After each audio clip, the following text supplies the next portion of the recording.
Hi friends, நான் உங்கள் ஆனந்தி பேசுகிறேன், ஆனந்தி ட்ரேடர்ஸ்லேருந்து. இந்த வீடியோவில் நம்ம என்ன பார்க்க போகிறோம் அப்படின்னா, ஒரு அழகான சீர்வரிசை தட்டு நம்ம ரெடி பண்ணி கொடுத்தது தான் பார்க்க போகிறோம். ஃபஸ்ட்டு பார்த்துக்கிட்டிங்கன்னா அப்படின்னா, ஒரு லாஃபிங் புத்தால் அழகாக காயின் சாக்லேட்லாம் போட்டு பண்ணி கொடுத்துருக்கோம். அப்புறம் ஒரு டைரி மில்கில் ஃபுல் அண்ட் ஃபுல் சாக்லேட்ஸாக ரெடி பண்ணி கொடுத்துருக்கோம். அப்புறம் செரியிலேயே நேமில் ஃபஸ்ட் லெட்ரு, அப்புறம் தேங்காயில் மஞ்சள்லாம் தடவி அந்த மாதிரி. அப்புறம் வாழைப்பழத்தட்டில் மதுரை தாய் மீனாட்சியோட குட்டி ஃப்ரேம் ஒன்று, அப்புறம் அவங்க கை செயின் வைக்கிறதுக்காண்டி ஒரு சின்ன கிஃப்ட் மாதிரி கொடுத்துருக்கோம். அப்புறம் இந்த அழகான டால் பண்ணி கொடுத்துருக்கோம். இது போக நம்ம காம்ப்ளிமெண்ட்ராக அவங்களுக்கு ரெடி பண்ணி கொடுத்தது, சின்ன குழந்தைக்கு காது குத்துனால இந்த பென்சில் எரேசர் இதெல்லாம் கொஞ்சம் டிஃப்ரெண்ட்டாக இருக்கிறதெல்லாம் ரெடி பண்ணி கொடுத்துருக்கோம்.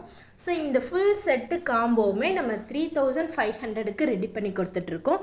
உங்களுக்கு இந்த மாதிரி ரெடி பண்ணணும்னு நீங்கள் நினச்சிங்க அப்படின்னு நம்ம ஆனந்தி ட்ரேடர்ஸை